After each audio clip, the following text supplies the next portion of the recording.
பண்ணி எப்படி பிரியாணி டேஸ்டியாக பண்ணுறதுன்னு பார்க்கலாம். வாங்க வீடியோக்குள்ளே போகலாம். இப்போ நம்ம பிரியாணி செய்கிறதுக்கு தேவையான வெஜிடபிள்ஸ் பார்த்துக்கலாம். ஒரு 2 மீடியம் சைஸ் வெங்காயம் நல்லா இந்த மாதிரி தின் ஸ்லைசஸாக கட் பண்ணி வச்சுருக்கேன். அப்புறம் வெஜிடபிள்ஸ் பார்த்தீங்கன்னா பீன்ஸ், கேரட், காலிஃப்ளவர், கொஞ்சம் பட்டாணி ஊற வச்சு எடுத்திருக்கேன். 2 தக்காளி மீடியம் சைஸ் எடுத்து பொடியாக கட் பண்ணியிருக்கேன். புதினா இலை கொஞ்சோண்டு, கொத்தமல்லி இலை கொஞ்சோண்டு எடுத்திருக்கேன். இஞ்சி பூண்டு பேஸ்ட்டு அரைக்கிறதுக்கு இஞ்சி ஒரு துண்டு, பூண்டு ஒரு 10 பல்லு எடுத்திருக்கேன். அதோடு சேர்த்து 2 பச்சை மிளகாய், சின்ன வெங்காயம் ஒரு 7-8 எடுத்திருக்கேன். சீரக சம்பா அரிசி ஒரு 1 கப் எடுத்து 1/2 அன் ஹவர் ஊற வச்சுருக்கேன். தாளிக்கிறதுக்கு பிரியாணி இலை 2, கிராம்பு, பட்டை, ஏலக்காய், அன்னாச்சி பூ, அப்புறம் மீஸ் இதெல்லாம் எடுத்திருக்கேன்.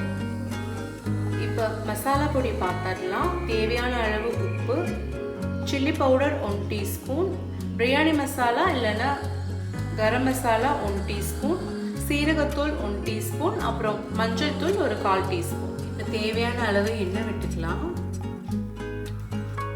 2 டீஸ்பூன் நெய் விட்டுக்கோங்க. இப்போ பிரியாணி எண்ணெய் பட்டை ஏலக்காய் போட்டுக்கலாம். இப்போ ஆனியன்ஸ் ஆட் பண்ணிக்கலாம்.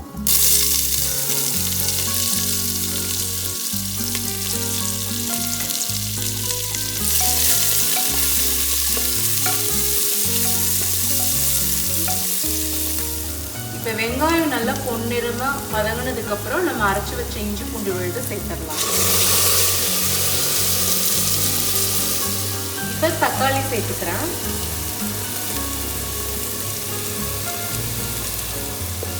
தக்காளி கொஞ்சம் வதங்கினதுக்கப்புறம் புதினா கொத்தமல்லி சேர்த்துக்கலாம்.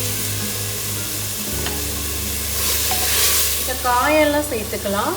நல்லா வெங்காயம், தக்காளி, புதினா, கொத்தமல்லி, நம்ம சேர்த்த இஞ்சி பூண்டு விழுது எல்லாமே நல்லா கொஞ்சம் வெந்திருக்கு. இந்த டைமில் அந்த கட் பண்ணி வச்ச காய்கறிகளை சேர்த்துக்கலாம். இப்போ காய் கொஞ்சம் வதங்கினதுக்கப்புறம் நம்ம எடுத்து வச்ச அந்த மசாலா பொடி எல்லாத்தையும் சேர்த்துக்கலாம். இப்போ கொஞ்சம் மிக்சியில் அரைச்ச கழுவுன தண்ணியை கொஞ்சம் லைட்டாக ஆட் பண்ணிக்கிறேன்.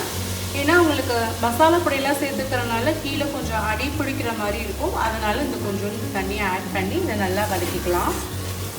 காய்கறி நல்லா வதங்கினதுக்கப்புறம் தண்ணி சேர்த்துக்கிறேன். நான் 1 கப் அரிசிக்கு 1.5 கப் தண்ணி எடுத்திருக்கேன். நான் சீரக சம்பா அரிசி எடுத்துக்கிறதுனால 1.5 கப் எடுத்திருக்கேன். நீங்கள் பாஸ்மதி அரிசிக்கும் அதே அளவு நீங்கள் மெயின்டைன் பண்ணிக்கலாம்.